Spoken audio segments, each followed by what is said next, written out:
Oji. Ọkọba. Ọkọba na. Ọka atụrụ. Ige ezu ike. Akamụ nwaanyị ọka. Ọgba mmiri. Ya na ụtọ. Ọlọba. Ya na ụtọ. Aka eji onu. Aka na inu. Onugbu na inu.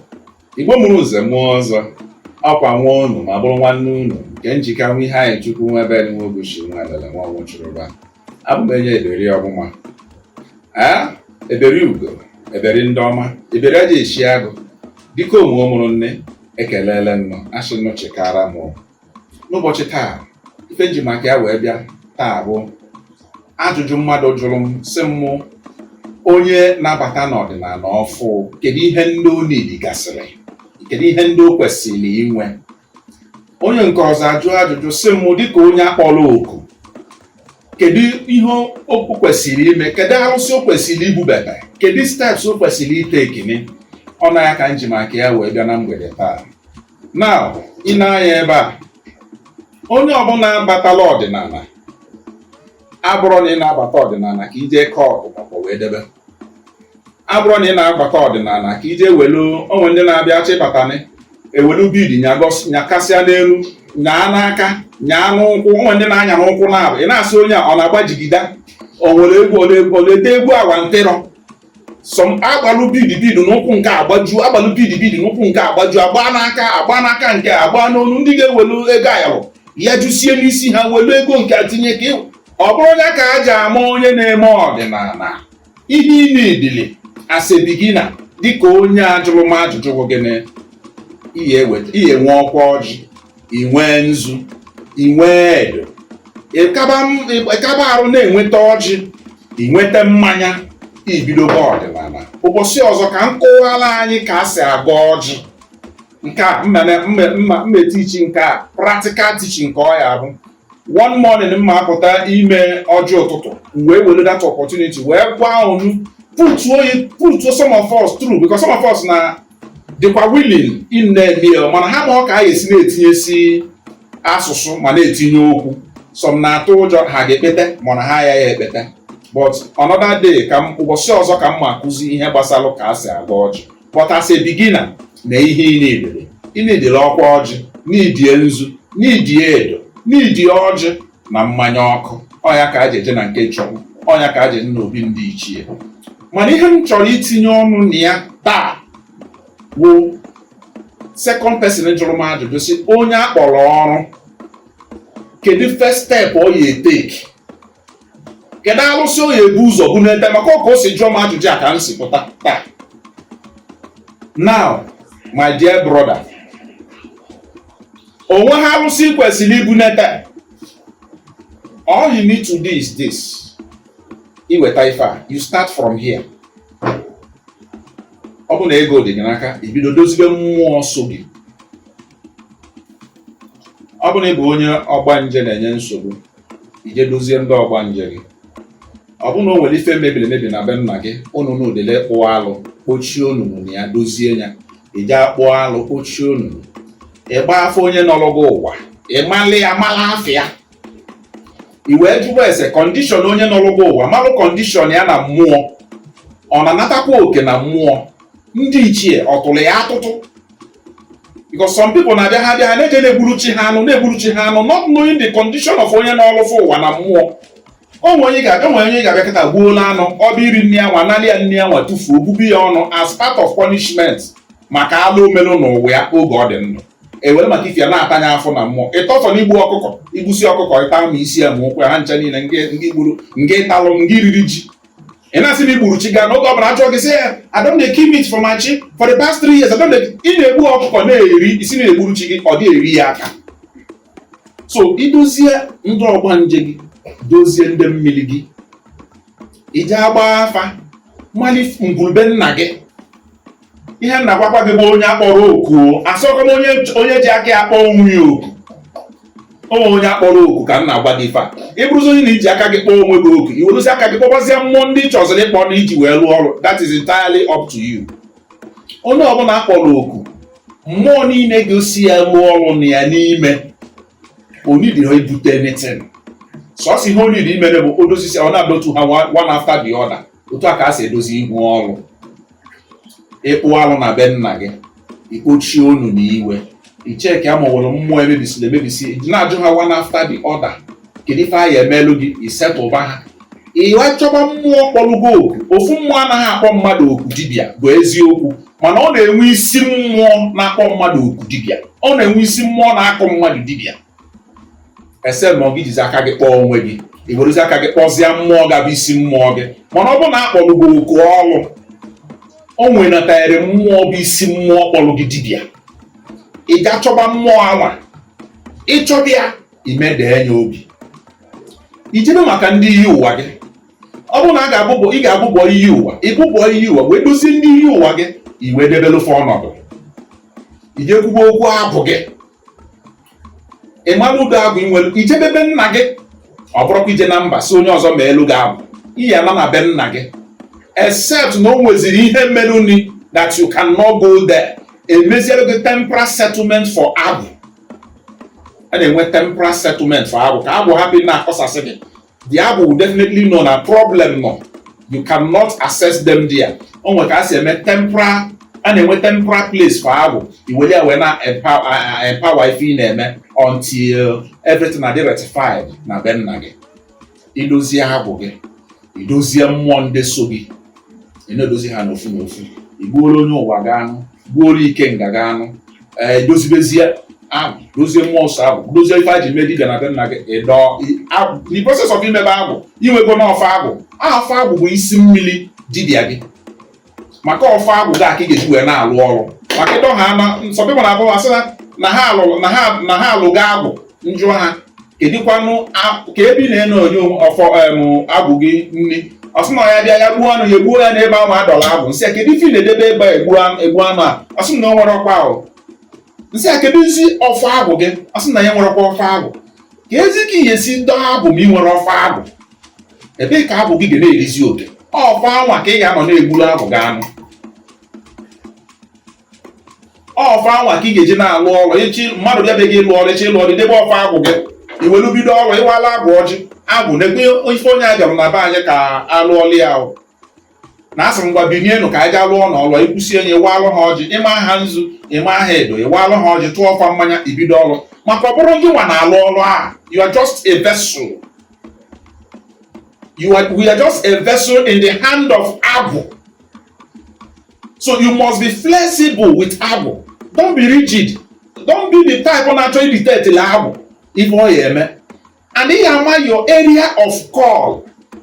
Ọ bụ na call anyelu gị bụ mkpọrọgwụ na mkpa akwụkwọ.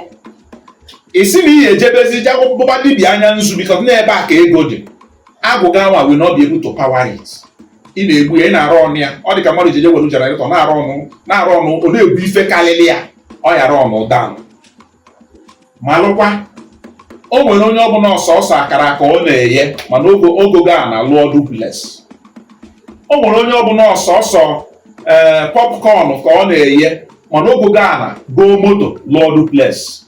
It doesn't matter how small the beginning is. What matters is the consistency, the diligence, the focus in what we na-eme. Agwụ will now open your mind to so many things. Maka agwụ bụ agwụsị infinite ọ bụ. Agwụ bụ creativity on its own. So add not too rigid to agwụ. Agwụ will be the one to control you, to flow you the way they want. All you need to do ebe agwa idebe akwụkwọ agwụ gị, ewali ọjọ gwa ife echere nọ n'ọrụ ọrụ. Agwụ na-arụ ọrụ ọ bụrụ ndị nwa. Sometimes when ọrụ ga na-abịarụ gị, agwụ gị bụ ihe ga-ebi niile. Gosi gị n'ọrụ awa na mmụọ, gwakwa gị ka ị ga-esi wee rụọ ya. Ị bụrụ onye dịka ụta m nọ na ambụrụ dibịa anya nzu, mgbe pụtazịa mgbe maka ife na ego dịzi n'ọrụ a na-alụ ọrụ mkpọrọgwụ na mkpa akwụkwọ, nje nyebezie ndị mmadụ ọgwụ ọchere. Ịmụrụ anya chagbuzinu ha chagburu ego ha eregbuolu bikos ọ bụ họlaịn m. Ọ bụrụ onye ọ na-abụrụ laịn ya, onye asị nọ bikos ịfụ na ego dị ya na kidney problem, liver problem na ọ na-enye ego, isizo na ebe a ka ị specialized. Ịma na igbu tọpụgo ndị dịtụ life ha fọdụrụ 50, iriduzi to 20. Onye ahụ problem anyị na-enwe n'ọrụ dibịa. I don't want situation ọ bụ na abata n'ọdịnala anyị enwe nkọtọ. Study. We study na dibia. I am a graduate of criminology and security studies. I'm a graduate agụrụ m ofeke. Agụrụ m akwụkwọ to the level m nwekwara ike ijedebe. Ama m aka ndị mara aka ịkpa, and I know that in any profession mmadụ nọ na ya, you need to study. You need to study deep into that thing. Ka ị mara ife ị na-abanye na ya, ka ị hapụ igbu ofeke maka sị na eme onye ara kọndọktọ ofegbu onwe ya n'aka. Na-eme mmadụ agwazi mmadụ na inwelu kọl before you know it, onye echenjie afa ya eze nwaanyị nke tinye aka ọmụa bụ tọnda gbawara igwe 1 na ebe dị ụta. Ọmụa bụ aka na-etipu onu n'iri n'ebe dị ụta. Ị na-aba onwe gị oke afa kalala gị. Before you know it again, eje ime afịa chịkọ ọkụ niile dị n'ime afịa Kenya white ma Kenya red, jee were innocent ọkụkọ nwe ebe were ọbara ya gbuchusie ebe niile ka ọ na-eyi egwu. Ime ọdịnala anyị na-eme adị nka adị haga. Ndị fụzi asị na ndị dirty people. Ibese ndị mmadụ na-agbalị ife anyị na-eme ọsọ. Onye fụnụ ya onye niile na-eme ọdịnala ọsị mba because of the way we have made it. Maka anyị jizi aka anyị kotelu onwe anyị ife karịrị anyị. Idozisie mmụọ niile nke na afa na-abụ so. They will come inside you. They will come up. They will be the one to flow you to the angle they want you to go. Asọrọkwanụ na o nwere ndị na-enwe kọl ịgwọ ọgwụ, o nwekwara ndị na-enweni asị m nke onye chilu ya zelu. Idozisie mmụọ gị, idozie agwụ, ije mmiri gị, ikudete ndị mmiri gị, inwe ọfọ ndị mmiri, inwe ọfọ agwụ, inwe ọfọ ọbụla nwe mmụọ kọlụgụ dibịa, inwe ọfọ ya ọgwụgwọkwa nweozi ihe ọzọ n'irikwalo ọgwụgwọkwa nweozikwa ihe ọzọ n'iri. Agwụ ebidogo ọrụ o. Agwụ ga-eji aka akpọtala gị mmadụ nwayọ. Ị na-afị ozugbo ị na-ekwubi okwu, agwụ ewere ya na-arụ ọrụ. Ọ bụrụ ndị ma na-arụ sapụ gacha ka nyata nke ka o wee bụ na ọrụ ha na-aga. You are just killing yourself because ịchọzi iji aka gị mee onwe gị agwụ mmadụ ka ịchọzi ime onwe gị. Agwụ nwe ọrụ ya, ọ bụghị anyị nwa nwunye. We are just vessel in the hand of agwụ. Idozisi ife ndị a ibidogo ọrụ dibịa, ndị mmadụ ga na-abịazi be gị nwayọ. Nna abịa ma elu m ife mmiri. Then ịbụrụzi onye afa nọ n'okpukporo oke ya.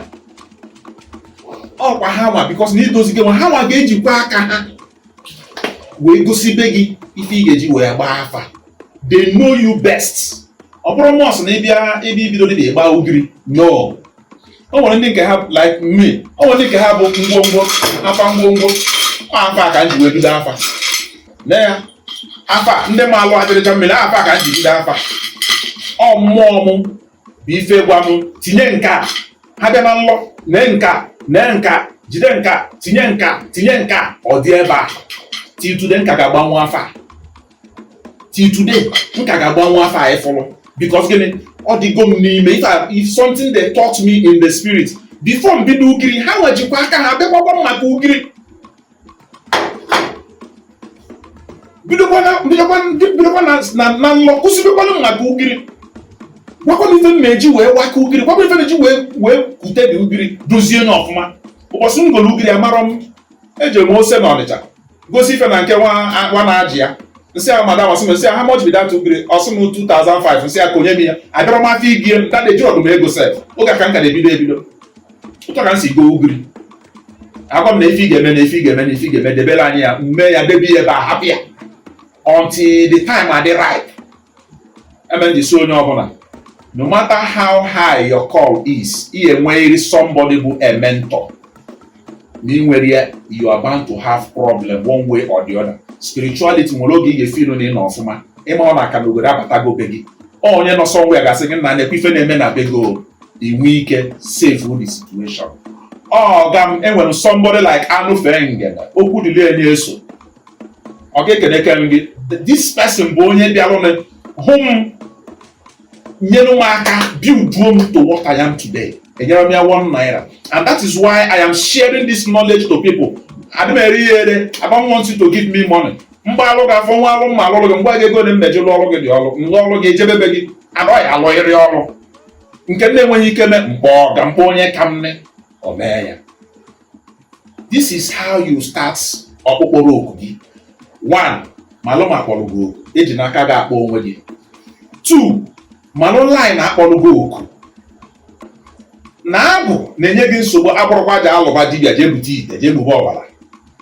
Enwere abụ nka na ụzụ, enwere abụ egwu, enwere abụ mkpọrọgwụ na mkpa akwụkwọ, enwere abụ aja adọ mmiri. Ụmụ ndị na-adọ mmiri ha ụmụ ọmanụ mma somewhere na Delta State a sị na the man na family ha bee akwa anya mmiri si ha n'anya na-atasịsị mmiri ezobe ọ dị na befa ejighị ewe malụfa. Enwere abụ dị n'iche n'iche malụ abụ kpọrọ gị oku. That is where ụmụ ndị bụ na asị na ebe ha bụ imebe nsi egbe aja agbalite egbe ntu n'ala agụ ka ọwụ. Ụmụ ndị na-akavụsi okposi a ọ mmadụ kavụrụ this thing. Ọsọkwa gị bute the highest equipment nọ n'ụwa sị m kavụ ife ma kavụ nwunye amarọ m ihu ya amarọ m azụ ya, mana ọ bụrụ onye nne ya na ọ ga-eji sọsọ ngaji dị sharp ọ ga-eji nwe wee kavụ ife ọ bụ ga abụ kpọrọ ya oku. These are the things we need to, and adịna in a rush. Ejikwa n'aka gị bido si na stop ndị otu gị ga-eji aka gị gwa gị na the time is right. Onye na-agba afa onye nwere afa na destiny ya ị afụ ka ị na-edozisi ife ndị ị ga-ebido gbaba afa na mmụọ ịnọ na nlọ ị na-agba afa. Your spirit na-coach gị, they are teaching you about afa. Ọ bụrụ mmadụ na-akụzi afa, ọ mmụọ kpọrọ gị oku na-akụziri gị afa because ọ ha nwa ga-eridiri gị dị afa. Onye nọ na were mmụọ nwa afa m ọ bụrụ mmụọ bifo mgba afa mma kpọpụ ha ncha niile ha bịa nyere m aka gbaa afa ọ ha nwa ya akọwa afa. So that is it. Ọ bụrụ ije bute alụsị then ị balansị ya dozisie mmụọ so gị fụ na mmụọ niile so gị adịgo balanced. According to your choice, the content of your heart, you decide ezia na ịchọ ije n'ụwara alụsị ịchọ ka ịkpọta ka ndị na ya na-abụ soro lụọ dibịa. You are free to go and bring it according to the permission ndị otu gị ga-enye gị, because they will be the one to tell you what to do and what not to do.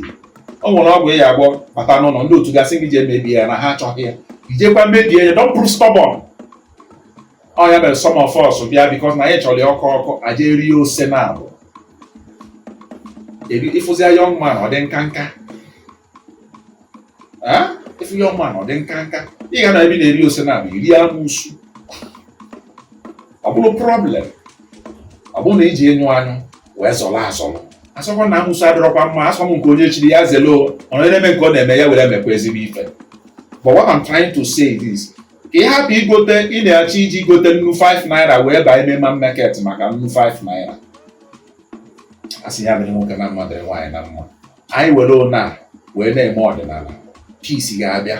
Ndị mmadụ ga-ama na anyị ma ihe anyị na-eme. Let them not see us na anyị dị confused because if ụmụ nwaanyị kazikwa agba ọgwụ kịta eze nwaanyị egbe eluigwe, eze nwaanyị ntụna, eze nwaanyị nke ego ayere eju ya isi, nke eju ya isi okwu ya niile ọ dịka onye na-agbajigide onye na-ete egwu. Igbo eze egwu ọ bụ eze aghọta ha mụ. Without in across all those things, you can be powerful beyond human imagination. You don't need those things until you were malo gini bu ebudige. Eji na ndị Igbo bụ those things ha na-eji ya achọ mma. Ka m gwakwa gị ndị Igbo na-eji ya achọ mma. Ịyafụ nwaanyị na-eme ife ọdịnala efi odozisi isi ọma mma o tinye ego ayara ọ na-amụ ka o tinye ya n'ụkwụ ọ na-aga chawa maka that is ọ ya bụ ife dị invoke at that particular time eji achọ mma. Ịma mpụtasị na this modern 21st century ị na-eme ihe ndị mgbe ochie na-eme ọ dịrọ mma. Daalụ nụrụ nne ọkwara nwanne unu nwoke once again ajịrịja mmiri na-eke n'onu. Asị m ya dịrị nwoke mma dịrị nwaanyị mma. Asị m anyị gbuo n'aka nne ka anyị bute mma, anyị gbuo n'aka ekpe ka anyị bute mma. May he that seeketh, let him find. Let wisdom be to those seeking wisdom and seek it diligently. Ọdịnala ya gozie anyị ncha niile. Amakwa m na onwe ha na-achọghị ego, mụnwa nọ ebe achọkwa m ego, achọrọ m ụlọ, chọọ moto, chọọ nta, chọọ imo. chọọ ife ọma dị n'ụwa mana ndị soro oyibo bụ ndị ụka sisi ike the kingdom of God ọ anyị nwa bụ the people a ji ekwu okwu a chọgodo ihu mmụọ chọgo ihu ndị ichie seek righteousness ọ anyị nwa bụ the highest set menụ ndị Igbo ji wee baa mma tinye human being kpọọ ya mma nke ndụ. We respect human being mma nke ndụ. We give honor to whom honor is due. Daalụ na onwe onye ihe nkụziri taa mebi na onye achọrọ ịjụ m ajụjụ ma ọ nweghị ife gbagwojiri anya na ya n'igwe okwu ịyafu nọmba dị ebe a. Please do not call me, chat me, and ama m na we'll be able to attend to you. Chukwu okike abịama in his infinite mercy bless all of us and bless all our endeavors. Site wee ruo mgbe ebighị ise agaziela anyị. Daalụ.